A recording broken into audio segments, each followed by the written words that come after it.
Hello দর্শক, আসসালামু আলাইকুম। Welcome back to my channel খাদ্য গল্প। আশা করি আপনারা ভালো আছেন, আমিও ভালো আছি। আজকে আমি আপনাদের সাথে শেয়ার করব শোল মাছ দিয়ে লাউ। চলুন তাহলে শুরু করি। তেল দিয়ে দিলাম, এখন আমি একটু পেঁয়াজ দিয়ে দিব। এখানে নিয়েছি মিডিয়াম সাইজের একটা পেঁয়াজ চপ করে নিয়েছিলাম, সেটা দিয়ে দিলাম।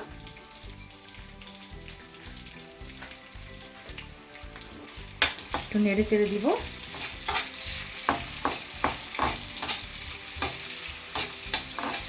আদা রসুন দিয়ে দিব। এখানে আদা আছে 1/2 টেবিল চামচ আর রসুন আছে 1/3 টেবিল চামচ। একটু দিয়ে দিচ্ছি, দিয়ে একটু নেড়ে চেড়ে নিচ্ছি। একটু পানি দিয়ে দিব, যাতে মশলা দিব তো মশলাটা যাতে পুড়ে না যায় আর কি।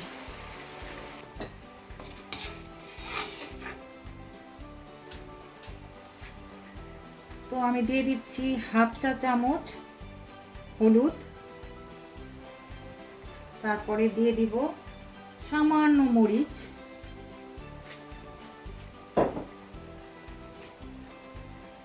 আর একটু ধনিয়া দিব 1 চা চামচ।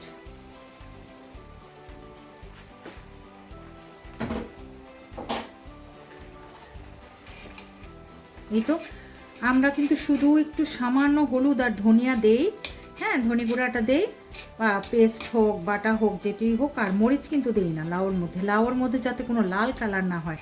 কিন্তু যেহেতু আমি একটু মানে শোল মাছ দিয়ে রান্না করব, তো শোল মাছটার সাথে একটু মশলা না গেলে যেন কেমন কেমন লাগবে, এই জন্য একটু মশলা দিলাম।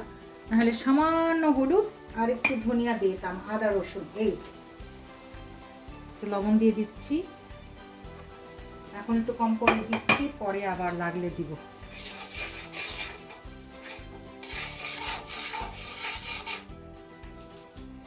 একটু কষিয়ে নিব।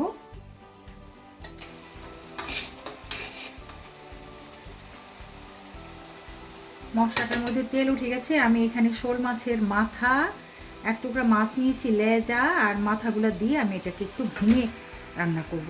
দিয়ে দিলাম।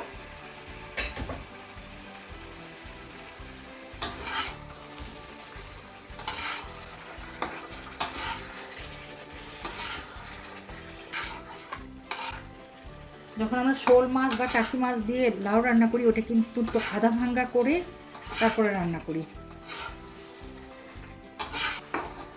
আমার আম্মা কিন্তু লাউর মধ্যে কোনো ঝাল দিতেন না, লাউটা সাধারণত একটু সাদাই রান্না করতেন, অল্প হলুদ যাতে একটু কালারটা সুন্দর আসে, জাস্ট ওইটাই। আর একটু ধনিয়া এটিয়ে দিতেন। আমি এখন ঢেকে দিব।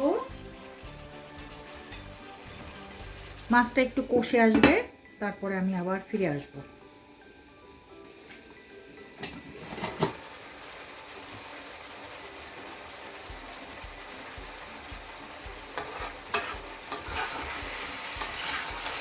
এখন আমি লাউটাই দিয়ে দেবো। লাউ আর মাছ একসাথে কষাবে, তাহলে মানে একটু ভাঙা ভাঙাও হবে, খেতেও ভালো লাগবে।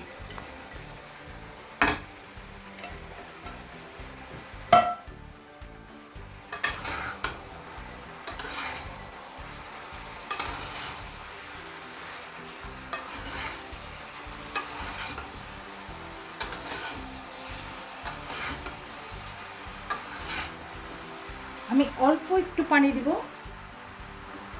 একটু লাউটা কষাবার জন্য।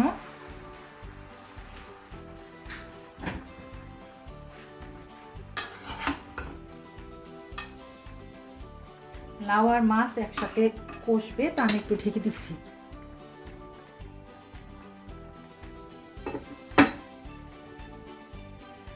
এই তো যখন মোটামুটি দেখাবো আমি, মাঝখানে আবার সিদ্ধ হলে ফিরে আসব। একটু নাড়া দিই এখন। এই তো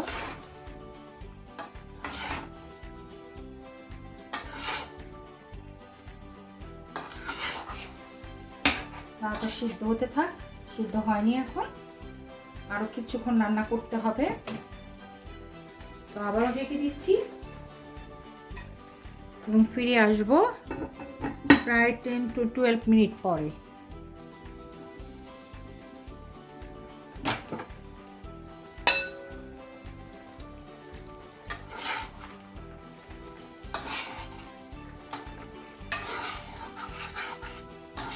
আমি আর একটু উঠালাম, 2-1 নেড়ে চেড়ে দিয়েছিলাম একটু। তো আমি একটু পানি দিব, যদিও আমার আম্মু লাউর মধ্যে কোনো পানি দিত না, যেটা ভেঙে চড়া রান্না করতো।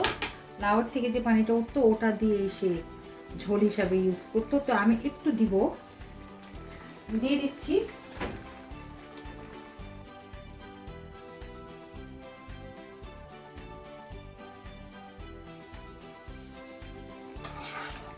আমার মেয়ের খুব ফেভারিট হচ্ছে লাউ।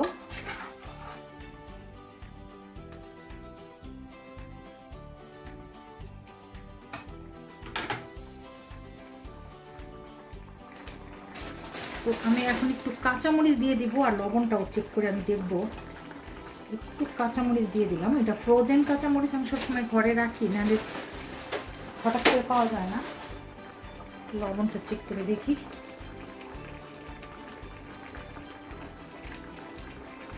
লবণ অনেক লাগবে।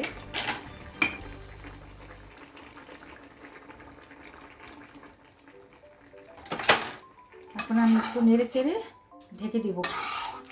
নামানোর আগে একটু জিরাও দিব, আমি ধনেপাতাও দিব। দিলাম ঢেকে, জালটা একটু কমিয়ে দিব। এই তো উঠায় নিলাম। আমার রান্নাটা একদমই শেষ হয়ে আসছে। এই দেখেন লাউ সিদ্ধ হয়ে গেছে।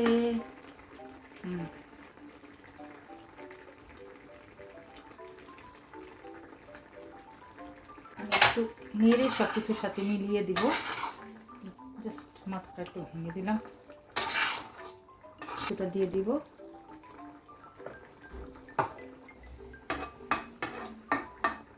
তো আমি চলে যাচ্ছি ডিশ আউট করতে। ডিশ আউট করে আমি আপনাদেরকে দেখাচ্ছি।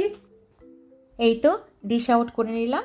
দর্শক, আমার এই রেসিপি যদি ভালো লাগে তাহলে লাইক কমেন্ট করতে ভুলবেন না, এবং সাবস্ক্রাইব করে আমার পাশে থাকবেন। আজ এই পর্যন্ত। আপনারা অনেক অনেক ভালো থাকবেন। আল্লাহ হাফেজ।